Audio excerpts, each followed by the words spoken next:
Saludos y buenas noches. La noche si debe bienvenido a usted y que le dejó de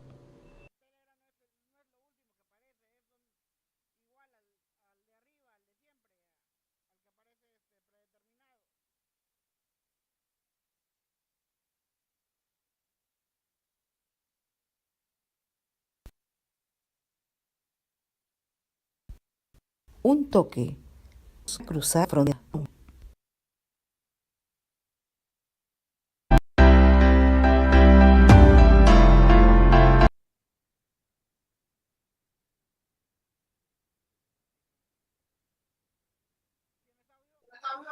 Hola, hola, buenas noches. Muy bien, gracias, Caleb. Hola, Pastor Juan, muy buenas noches.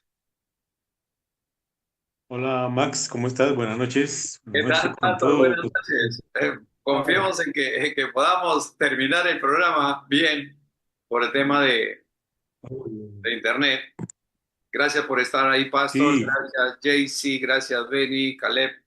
Vamos a comenzar orando como siempre lo hacemos. Vamos a pedir al Señor que sea el Señor el que permite que todo el sistema de Internet funcione bien, el Zoom, y que el pastor pueda completar el mensaje. Padre nuestro que estás en los cielos, eterno Dios, en esta noche te damos las gracias, Señor, porque permitiste que hoy vivamos un día más de vida en esta tierra. Amoroso Dios, reconocemos nuestra necesidad de ti, reconocemos nuestros pecados, reconocemos nuestras faltas, Señor, y te pedimos perdón. Nos arrepentimos, venimos a ti, Señor, caímos como con un espíritu humillado y contrito, Señor, delante de tu presencia y pedimos que tú nos laves en tu preciosa sangre. Amoroso Dios, en esta noche queremos pedirte que tú, Señor, nos des la, la disposición de nuestro corazón, de nuestra alma para poder, oh Dios mío, entender tu palabra. Bendice a Pastor Juan Alemán. Bendice el sistema de internet que funcione bien desde Oxapampa, donde Él está en esta noche compartiendo tu palabra y que nosotros podamos aprender lo que tú quieres enseñarnos hoy. Amoroso Padre, bendice al grupo, bendice a los hermanos de los diferentes lugares donde se encuentran. Señor, reúnelos, júntalos tú, Señor, y que puedan escuchar tu palabra. Amoroso Dios, a los que a través del YouTube y a través del Facebook también reciben tu palabra, bendícelos, Señor. Extiende tu reino, Padre, por sobre toda la faz de la tierra, conforme a tu propósito. Eterno Dios, entregamos este tiempo en tus manos en el nombre de Jesús, orando por nuestro querido Pastor Juan Alemán, para que, Señor, tú bendigas en este tiempo de meditación. En el nombre de Jesús, amén, amén y amén. Bienvenido, Pastor Juan.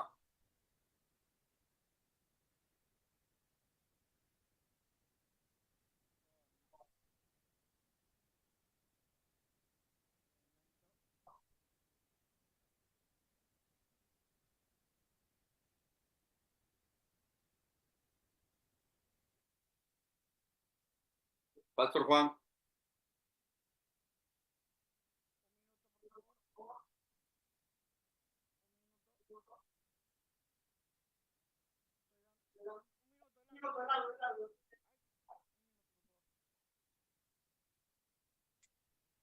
las lluvias, tenemos en este momento lluvia Ajá. desde las 2 de la tarde. ¿Eh? Desde las 2 de la tarde está lloviendo intensamente. Ah, Y en segundo lugar, que ya hace como 15, 20 días atrás, los dueños cambiaron el servidor de internet aquí en el edificio. ya. Y desde que hicieron ese cambio de servidor, se ha malogrado más bien la comunicación, porque no solamente es ahora, sino aún durante el día, a veces se corta, vuelve, se corta y vuelve, así estamos intermitentemente. Ah, Pues bueno, yo lamento bastante que de repente podamos tener algún problema. hasta aquí estamos bien. ¿Se escucha bien la señal, Pastor? Bueno, qué bueno. Gracias a Dios. Adelante, Pastor. Gracias. Este, Hoy quiero compartir un tema y antes de desarrollar el tema que quiero entregar a ustedes, vamos a leer en Segunda de Corintios el capítulo 13 de Segunda de Corintios, capítulo 13, versículo 5. Dice la palabra de Dios: examínese para ver si están en la fe. Pruébense a sí mismos. ¿No se dan cuenta de que Cristo Jesús está en ustedes? A menos que fracasen en la prueba. El Señor nos pide a través de esta carta que escribió el apóstol Pablo que nos examinemos. A veces Dios pone personas en nuestro entorno para que ejerzan esa labor de examinarnos. Solo que es un poco complicado porque nuestro orgullo, nuestra soberbia, a veces impiden que otros nos hagan preguntas, nos cuestionen, nos reprendan, nos aconsejen y por lo tanto muchas veces ese camino está cerrado. No nos gusta que nos llamen la atención, no nos gusta que nos digan esto estás haciendo mal, no te estás encaminando bien en tu vida cristiana.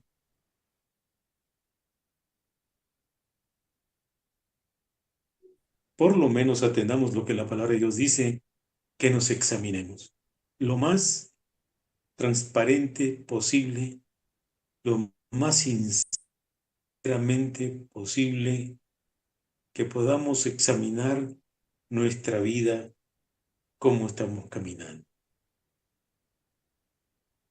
En todos mis años como cristiano y también como servidor de Dios, me he podido encontrar con personas que están dentro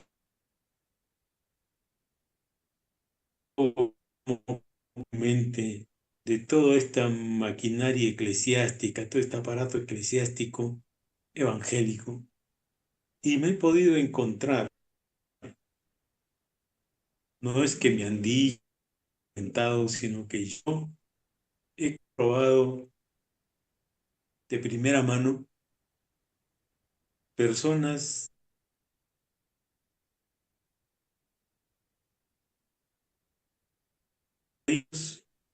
ocupando cargos en el liderazgo de esa congregación y también maestros de la Biblia, pastores que no son cristianos. Y lo he comprobado. He conocido pastores que no han sido llamados por el Señor. Están allí como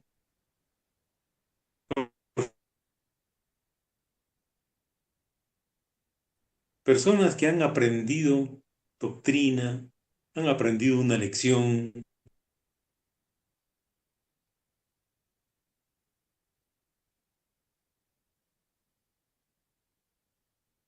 pero aún así no son del pueblo del Señor. El Señor Jesús dijo: entrad por la puerta estrecha, porque estrecha es la puerta y el camino es angosto.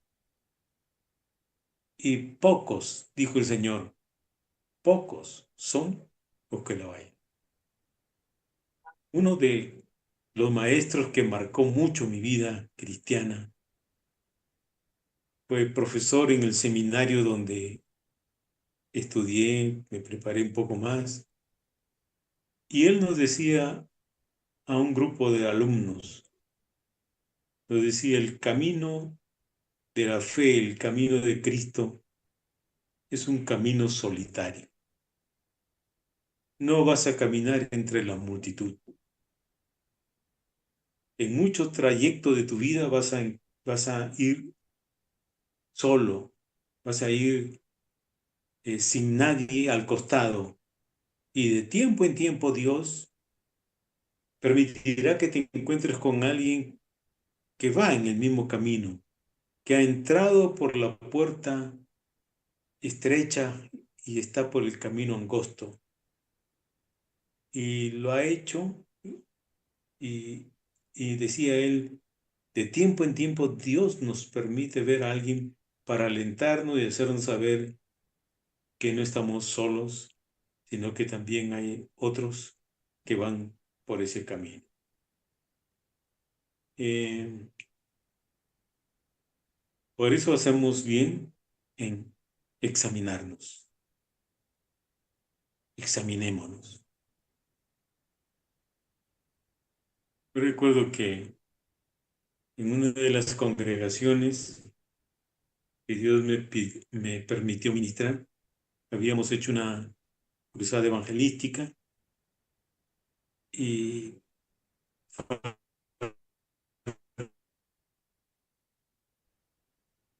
yo buscaba entre la congregación algún hermano que nos pudiera apoyar y ayudar en la consejería. Y de pronto veo al encargado de la juventud de la congregación, estaba ahí sentado. Así que me acerqué yo y cuando pongo mi mano en el hombro, él me mira y sus ojos lágrimas. Así que yo le dije, está bien, disculpa, tranquilo, sigue tú nomás. Y bueno, pasaron algunos días y vino a verme este joven. Vuelvo a repetir, era el encargado de la juventud en la congregación. Y me dice, pastor, quiero decirle por qué razón yo no salía a aconsejar. Es que escuché el mensaje y Dios me habló y yo entendí el mensaje por primera vez en mi vida. En ese momento que usted puso su mano en mi hombro, yo estaba entregándole mi vida al Señor. Porque yo nací en un hogar cristiano. Desde niño, desde que tengo uso de razón, he escuchado la Biblia, he aprendido versículos bíblicos, he asistido a los cultos. Soy el encargado de la juventud en la congregación. Sin embargo, en, es, en esta cruzada, yo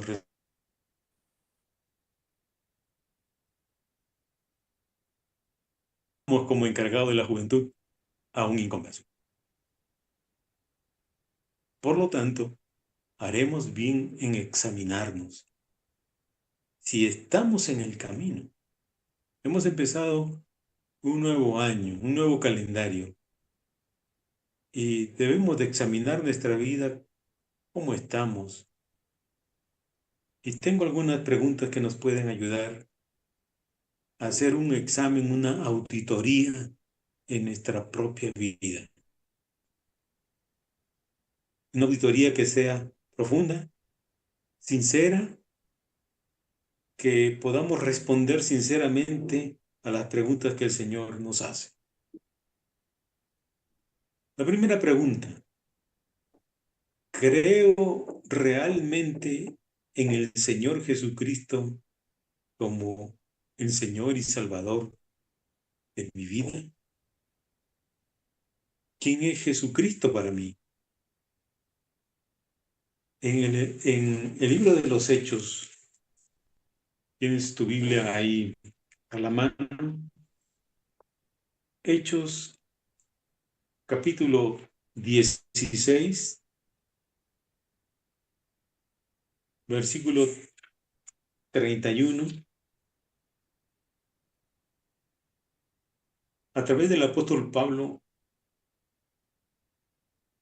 el Señor le habla a un carcelero, a una persona que cuidaba la cárcel. Y él le pregunta a Pablo y a Silas, señores, ¿qué tengo que hacer para ser salvo? algo. Y la respuesta fue, cree en el Señor Jesús. Así tú y tu familia serán salvos. Cree en el Señor Jesucristo. La primera pregunta entonces es fundamental. Creo en Jesucristo como el Señor, como el Salvador de mi vida.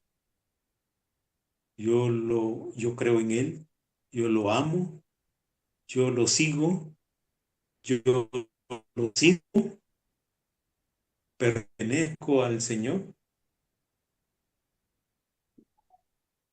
Una segunda, para ver cómo estamos en nuestra vida cristiana. Hay un que mi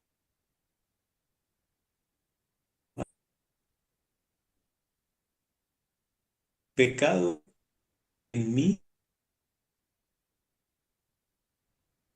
autocompasión.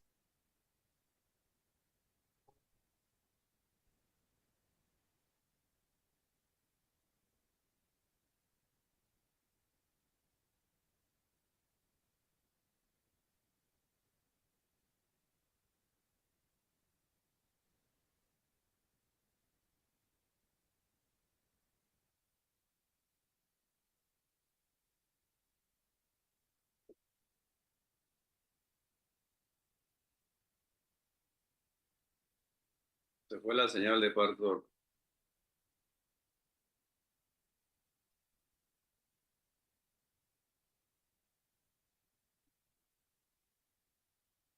Hola familia.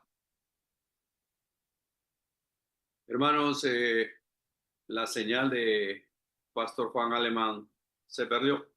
Así que nosotros vamos a continuar aquí. Jaycee, ¿estás ahí, Jaycee?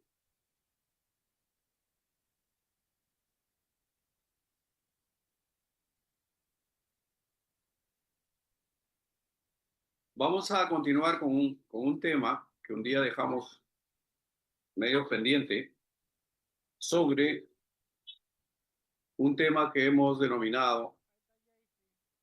Jaycee, un favor, ¿puedes leer Lucas 9 del 29, Lucas 9, 29 al 35, por favor? Lucas 9, capítulo 9, versos del 29, o desde el 28, lee, ¿no? Desde el 28 hasta el 36. Gracias por su paciencia, hermanos. Desafortunadamente los programas en vivo son así. Cuando el internet falla por ahí que complica todo, pero vamos para adelante. A ver,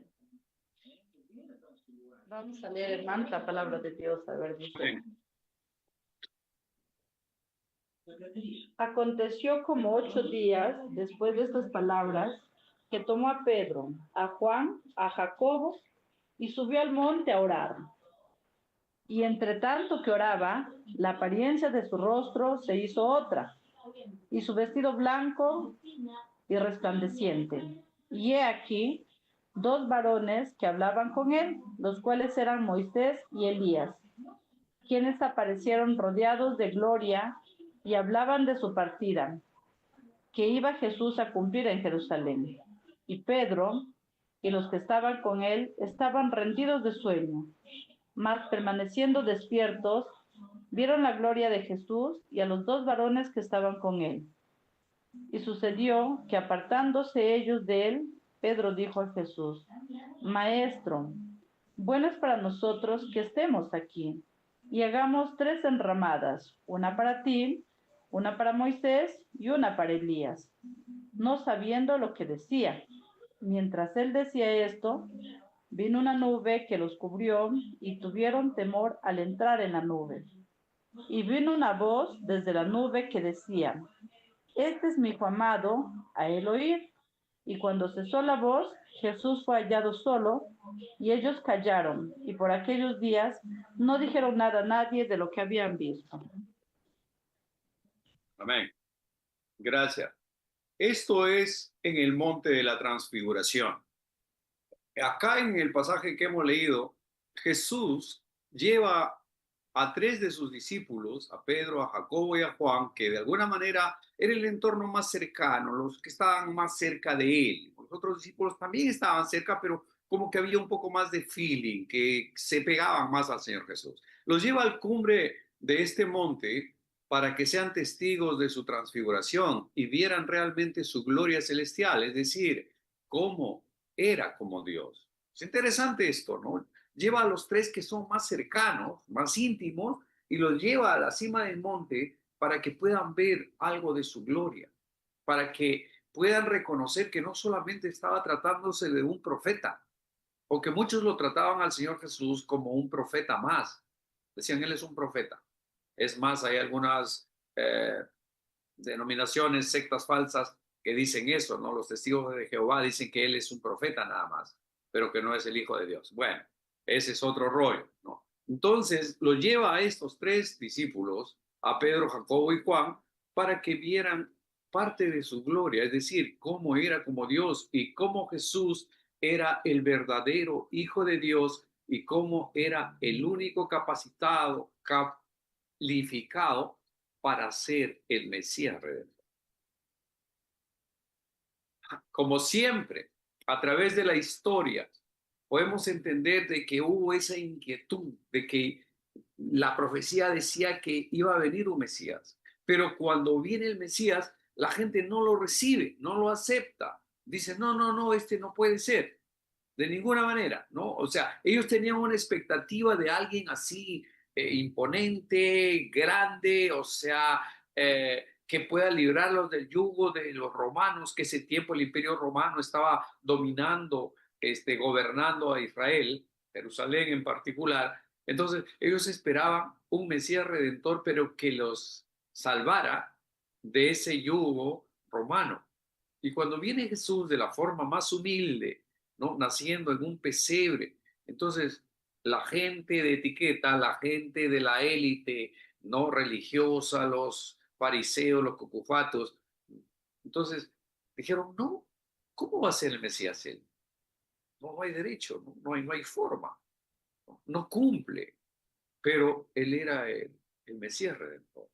Como el Señor Jesús, despojándose de toda su gloria, dice que él no estimó a ser como Dios, sino que despojándose a sí mismo, vino a este mundo a nacer de una virgen para ser un hombre. Y a través de ese hombre la gloria de Dios pueda trascender al mundo y que a través de él podamos nosotros ser salvos. El Cordero de Dios que quita el pecado del mundo había nacido en Belén, pero la gente no le cabía en el cerebro que él podía ser el Redentor. Entre tanto que él oraba, dice la Biblia, no, la apariencia de su rostro se hizo otra. Comenzó a orar, entonces su rostro comenzó a resplandecer y su vestido blanco y resplandeciente se hizo más intenso y hablaba con Elías y Moisés. Tenía ahí a estos dos personajes, Elías y Moisés. Elías, ¿no?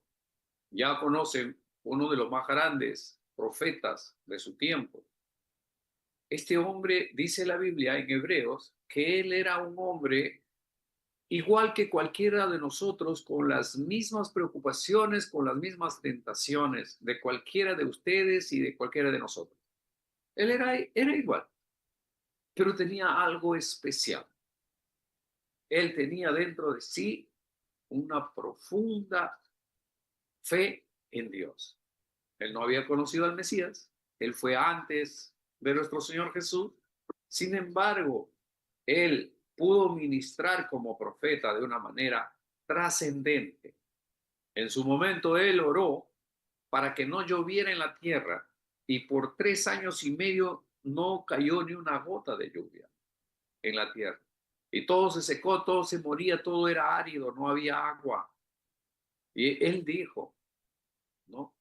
Será por mi boca, por mi oración, que se corta la lluvia y será por mi boca, por mi confesión también que comience a llover. Y así fue. Luego de 3 años y medio, él oró y la lluvia cayó. El cielo dio la lluvia y la tierra comenzó a producir. Ese era Elías. O sea, un hombre respaldado, ¿no?, por Dios en las oraciones y en las confesiones que él hacía. Qué lindo, ¿verdad? Qué hermoso que cuando tú ores por algo, tengas el respaldo directo de Dios haciendo precisamente lo que tú estás pidiendo. Entonces, es interesante. Ahora, Elías representaba a los profetas, pero al costado estaba Moisés. Moisés también, uno de los más grandes. Dice que no hubo hombre tan noble en la tierra como Moisés. Así lo describe la Biblia, ¿no? Moisés fue un hombre conforme al corazón de Dios, pero que no hubo hombre tan noble como Moisés. Obviamente estaba ahí, él representaba la ley. Él estuvo 40 años sin ser nadie. Ya tenía el llamado, él era el elegido, el escogido, pero todavía no era nadie, no era nadie. Y de ser nadie, él mata a un egipcio y él tiene que huir de Egipto y se va por 40 años, ¿no? Siendo nadie, a pastorear unas ovejas de su suegro Jetro por ahí, en el desierto todos los días, de sol a sol, cuidando ovejas, uno de los oficios más sencillos de ese tiempo. Y está por 40 años ahí. Y luego de 40 años que él ya pasa el proceso de preparación, de capacitación, de entrenamiento, ¿no? Entonces se le presenta el Señor en una zarza ardiente y le comparte la misión. Entonces, no era en el tiempo de Moisés cuando él tuvo 40 años y él dijo, yo soy el libertador y comenzó matando. No era la forma, no era el tiempo de Dios. Faltaban 40 años. En esos 40 años, él es, digamos, que perfeccionado en su carácter. Dios trabaja en el carácter de Moisés por 40 años. O sea, ya tenía 40 cuando mata al egipcio y es llevado ya fuera de Egipto, huyendo para que no lo mataran, ¿no? Y pasa 40 años entre ovejas, donde él comienza a ser ministrado por Dios, pulido, comienza a ser preparado, entrenado, capacitado, preparado para toda buena obra. Y cuando él ya tiene 80 años, él le dice, ya se presenta en la zarza ardiente del Señor y le dice, ahora sí quiero que vaya. Y ahora sí él dice, no, ya no quiero ir, pues. O sea, ya estoy viejo, ya no sé hablar, y quién me va a hacer caso, y todo lo demás, pretextos. Pero igual el Señor iba a cumplir su propósito con él. Y se pasa 40 años más en el desierto, pero ya liderando, ¿no?, encabezando el éxodo, llevando a todo el pueblo hebreo, pueblo judío, ¿no?, todo el desierto para llegar a su tierra prometida. Entonces, fíjese que el Señor Jesús en el monte de la transfiguración tiene dos personajes importantes, ¿no?, a su lado, respaldándolo, de alguna manera mostrando al mundo que el Señor Jesús no era solitario, no era como que un improvisado, sino que tenía todo el respaldo de Dios el Padre. Y es aquí mismo donde dice, a él oír, este es mi Hijo amado. Y hay 3 privilegiados que están ahí, que son, digamos, testigos de excepción de ese evento, tan glorioso, por cierto. Entonces, él tiene a Elías, que representaba a los profetas, como comprenderán ustedes, antes, en el tiempo antiguo, no había el Señor Jesús, no había nacido todavía, entonces el Señor hablaba a través de ciertos personajes que se llamaban los profetas.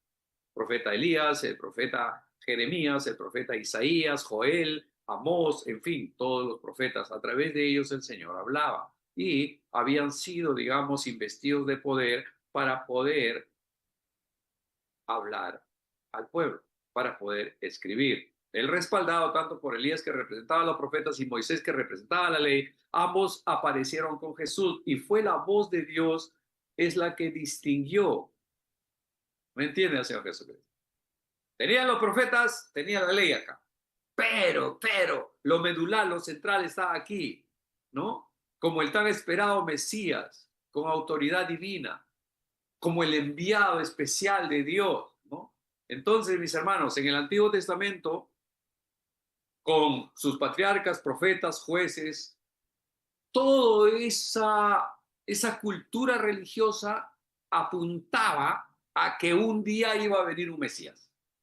Todos los patriarcas, Abraham, Isaac, Jacob, todos apuntaban en que iba a venir un Mesías, ¿verdad?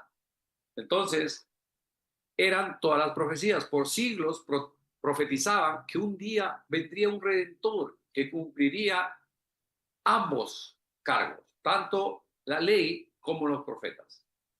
Ya no estaban para el caso, ya no estaba Elías en esta tierra y no estaba tampoco Moisés en esta tierra. Ahora estaba el Señor Jesús, que él representaba tanto las profecías cumplidas en él mismo y él mismo cumpliendo las profecías mesiánicas escritas sobre él.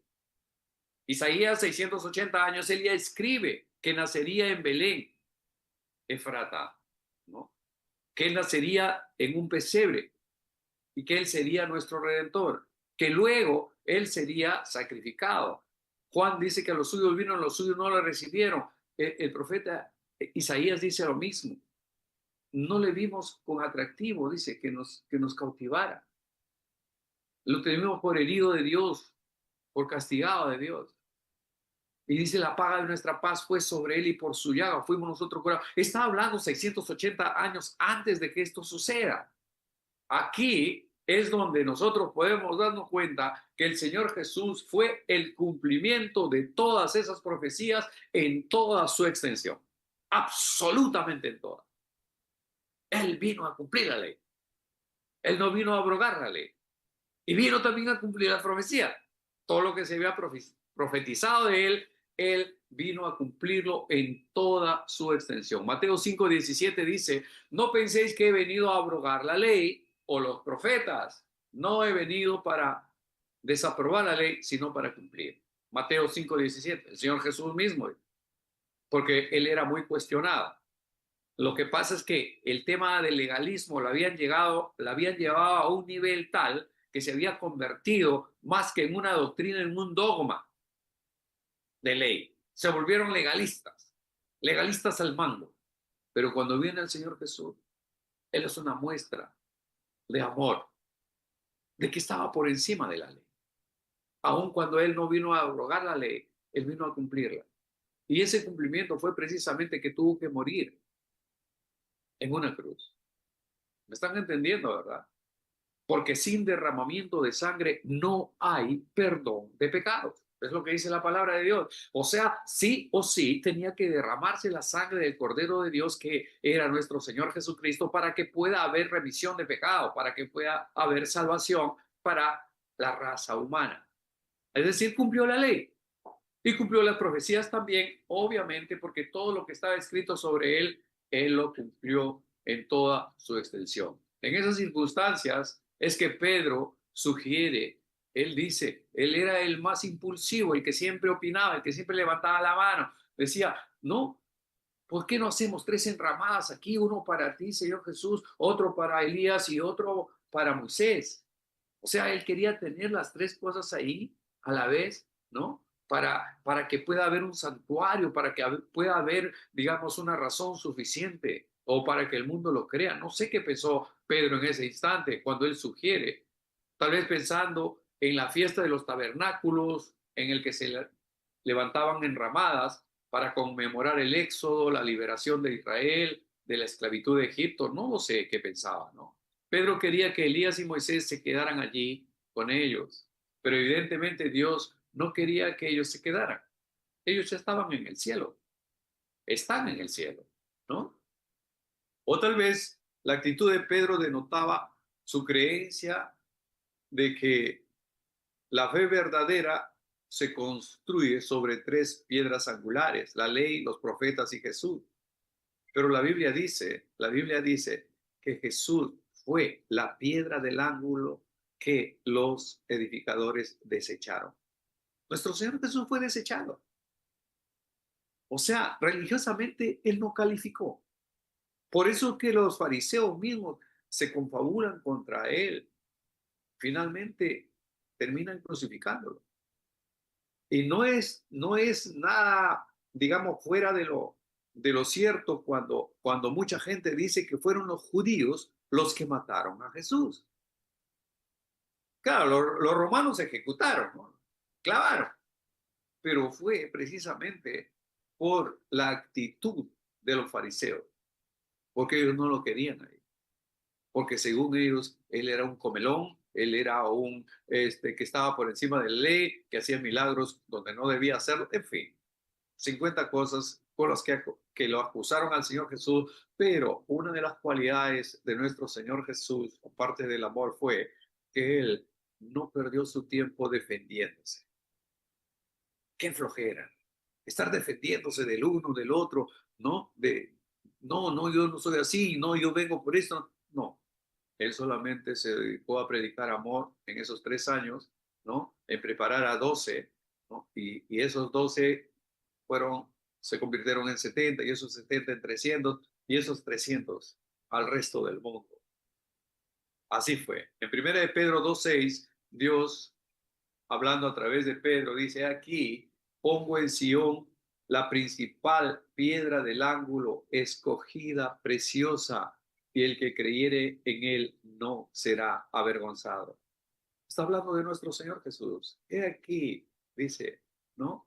Que pongo en Sión, en Israel, en el pueblo judío, la piedra principal del ángulo, escogida, preciosa, y el que creyere en él no será avergonzado. Acá, su atención, por favor. Pedro, Jacobo y Juan experimentaron un momento maravilloso, sin duda alguna. Imagínense ver al maestro transfigurarse ante sus ojos, estar viéndolo ahí, cómo se iba transformando. Realmente un momento único en la vida de estos tres apóstoles, de Pedro, Jacobo y Juan, ¿no?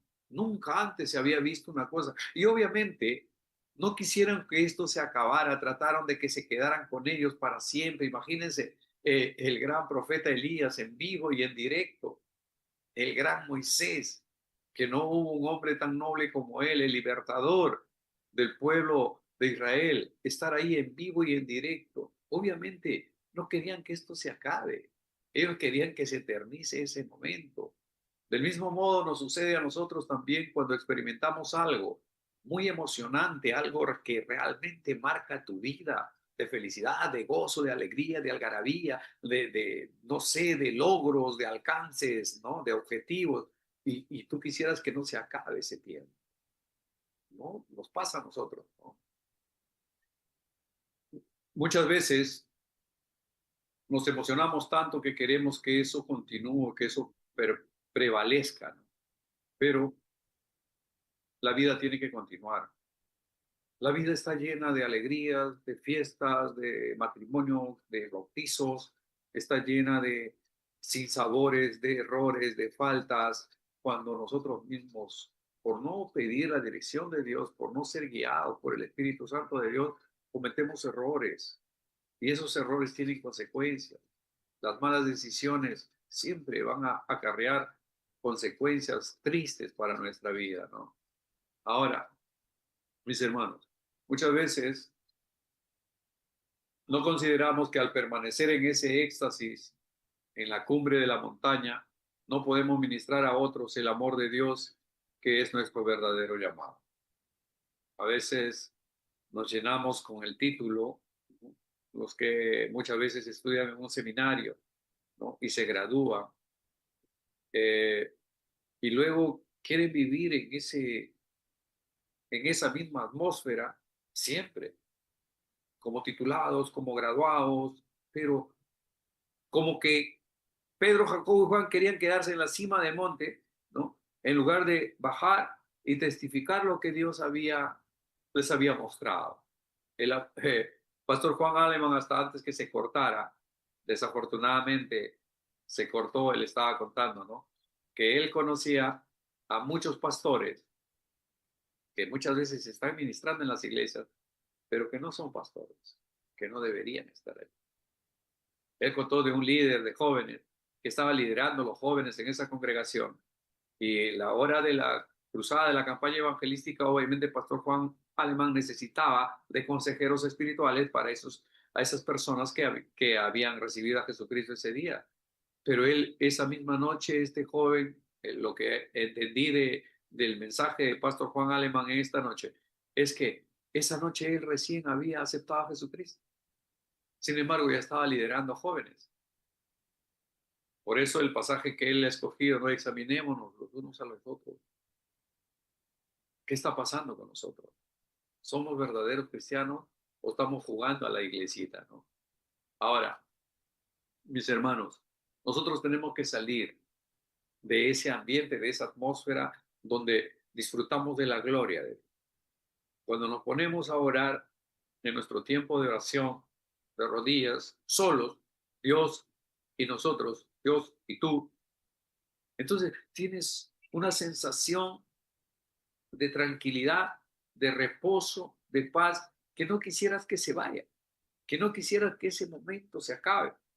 Pero tenemos nuestros seres queridos, tenemos un entorno familiar a quien hablar, a quien compartir, o que te vengan a contar sus problemas o que te pidan ayuda.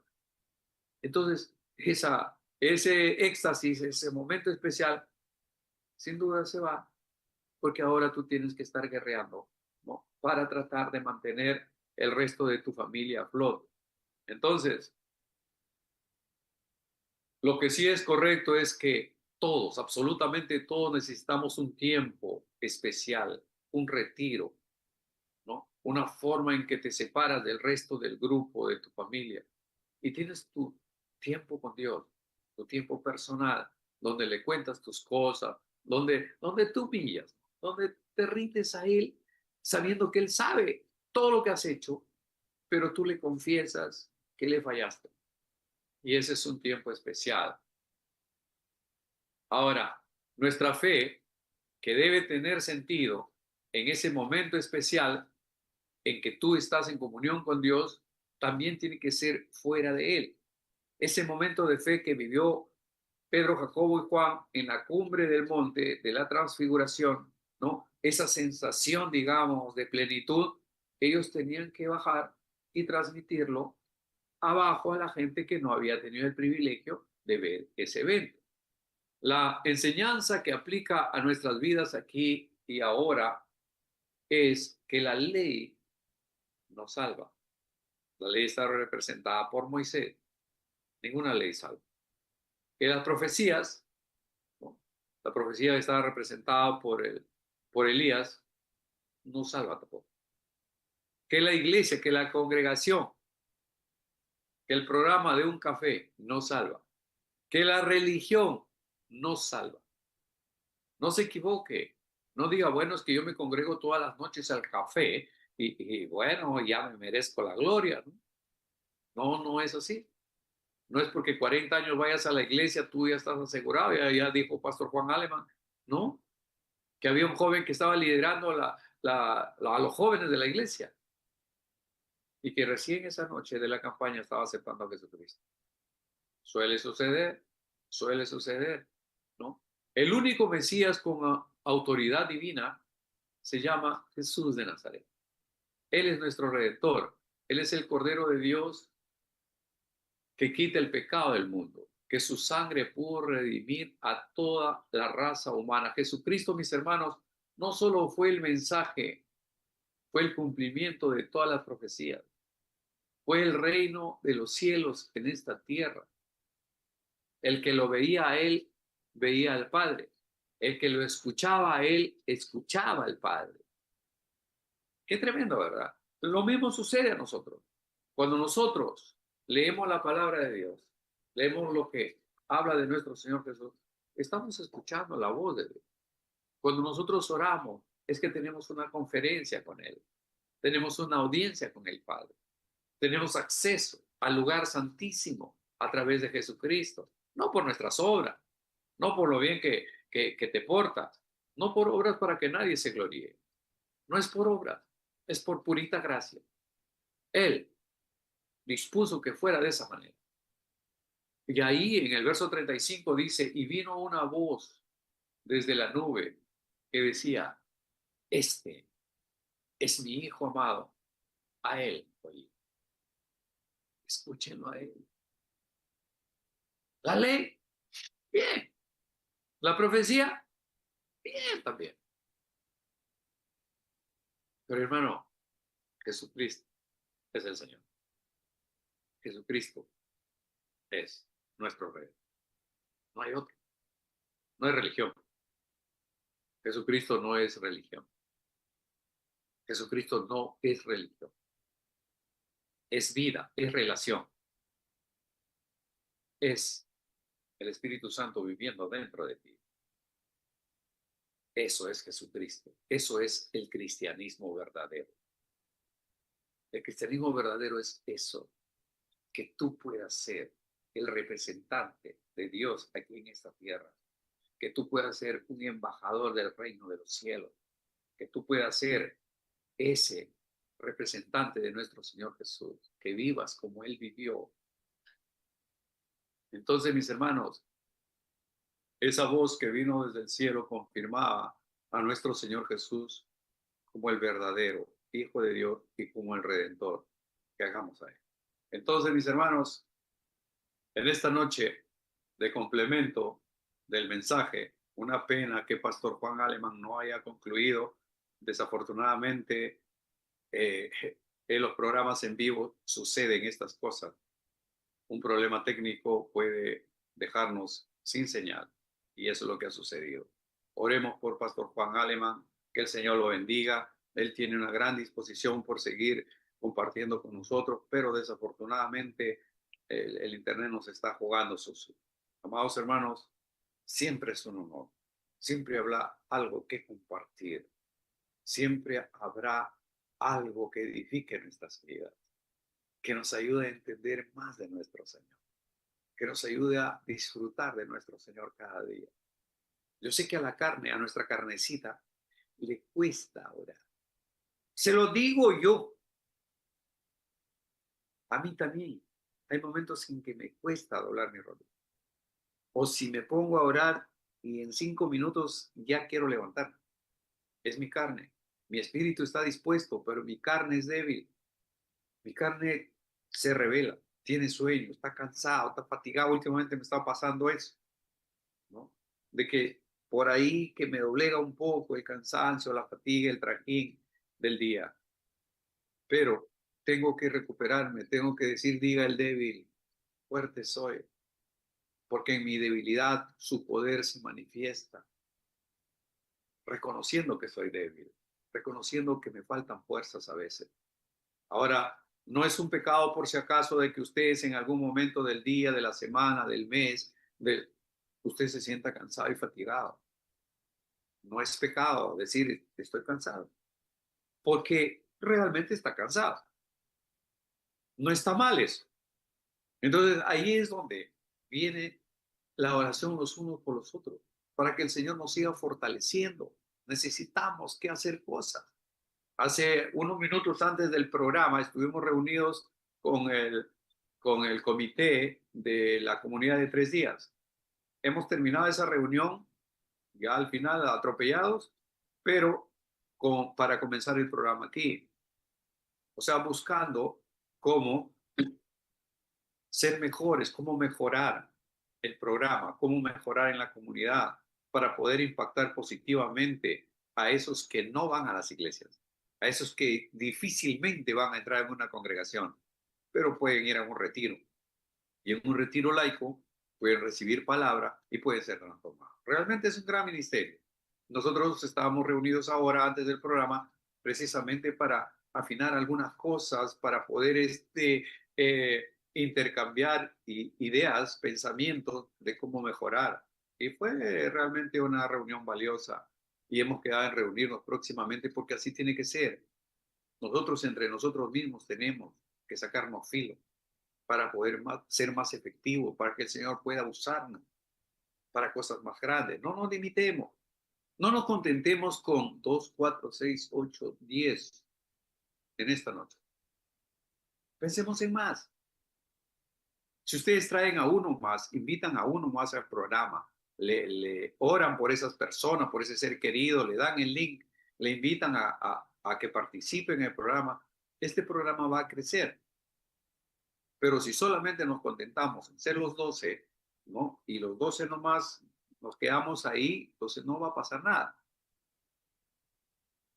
La idea del grupo, amados hermanos, es de que cada uno de ustedes, aquí somos 10 en este momento, de que los 10 podamos en su momento liderar un grupo, liderar un café, o sea, y si no se llama café, que se llame chocolate, el té de no sé qué, bueno, lo que sea, pero que pueda juntar a la gente de su entorno para que sea administrado por ustedes. Ustedes tienen que ser preparados, capacitados, entrenados. Ese es el propósito del programa. No es que solamente sean oidores olvidadizos, sino que ya puedan palabra a palabra poder extender el reino, poder compartir con su entorno que no quiere congregarse aquí, pero tal vez usted le invite a su casa. Vengan a mi casa, vamos a tomar un café, vengan y voy a preparar algo y ahí compartirlo. La bondad, la gracia, el favor de Dios son formas de poder extender el reino en esta tierra. El propósito es eso. La misión es esa. Al menos desde parte de Caleb y el mío es que podamos nosotros expandir nuestras estacas, ampliar nuestra tienda, ¿no? Que el YouTube pueda correr, que pueda más gente suscribirse, que en el Facebook más gente pueda escuchar la palabra. Y acá en el Zoom, que podamos ser una congregación de más. Depende de todos nosotros. Depende de ustedes también. Si ustedes convocan a alguien, se multiplican en una sola persona, en uno. Porque no pueden traer a la mitad de una persona, van a traer a uno. Entonces, oren por esa persona, invítenlo, convóquenlo.